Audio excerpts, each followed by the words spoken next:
And to have the ability to sit with someone in a sad situation and not to have that person feel your sadness for them, but instead feel your compassion and acceptance for them during that time is something that none of us have been trained on. What specific incident inspired you to be so passionate about psychedelics and I guess ketamine specifically? That's a great question. So, I don't know what led me to this path. I've always had my eyes open for the next door, that may open for me. My piece was I started reading about ketamine. I was an anesthesia provider in the hospital, so I knew ketamine really well. But I started reading about it specifically in psychiatric context, and I saw the results, and I was just amazed about the results that we were seeing. So really, if you want to say what one incident was it that changed my passion, because initially it was not passion that led me to this. It was more interest or curiosity, I guess, Uh-huh. seeing Okay. this. Uh, But what really changed it for me was when I just remember sitting in the first office that we had, and I did a consult, and it was like time over time, I would keep doing these consults with people. And I just got kind of put back, I guess, on the people that were coming to me, whether that was adolescents or adults or geriatrics. And they were coming in and they were advocating for themselves, which I 100% admire. But I would ask them, I'm like, "Well, who's helping you with this? Or who's helping you with this?" And they're like, "Well, I've tried. I've tried to get in. I've tried to do this. I have 9 specialists." I'm like, "Are your specialists not talking to each other?" And they're like, "No, they've never talked to each other." So they're going like person to person to person, and they're getting all different types of, "Well, this is what you should do," or "You shouldn't listen to this." So as a medical providers, we're confusing people terribly because we're not advocating for the person. It's almost like we don't have a ground, right? We think that mhm. ourselves are the ground. So it really changed me into making this really a huge passion to saying, okay, we need to build a company that looks at the person as the base. And then around that person, we bring in the specialties or we bring in the treatment modalities because we've done it wrong. We're doing it wrong right now. You don't look at the specialty first and then the person. You look at the person always. So, I was an ICU nurse for about 10 years. So really it took me back to my ICU days when I would have a patient and they would have neuro, cardiac, pulmonary, all the specialties that were listed for that patient. And really I was the ground for that person and that family.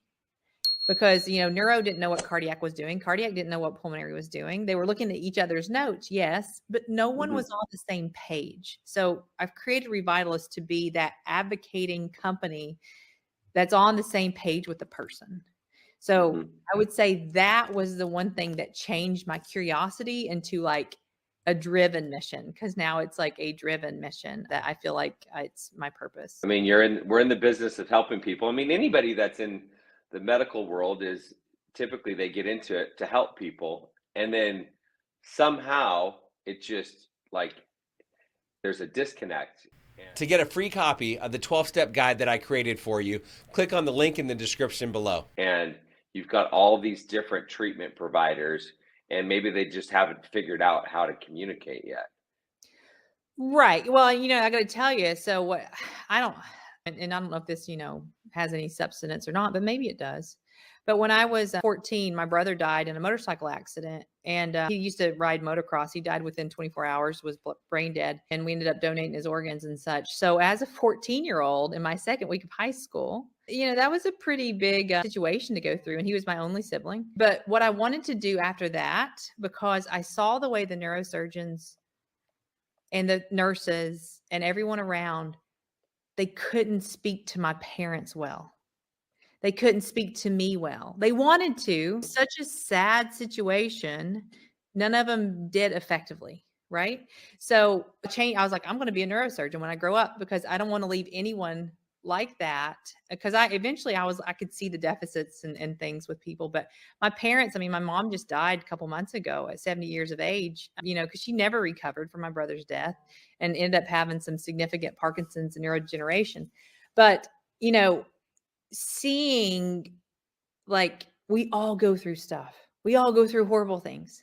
Uh, And to have the ability to sit with someone in a sad situation and not to have that person feel your sadness for them, but instead feel your compassion and acceptance for them during that time is something that none of us have been trained on.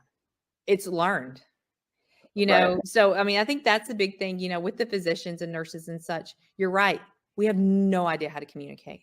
We have no idea how to feel. We get so machine operated. We'll come and tell you that you have cancer and you're dying in 2 weeks. And that's just part of life. If you got value from this video, if you heard what you needed to hear, be sure to like it. Comment if you've got a question or you have something to say. Subscribe to the channel. Camelback Recovery provides treatment services for people struggling with mental health, mental illness, addiction, alcoholism, whatever it may be.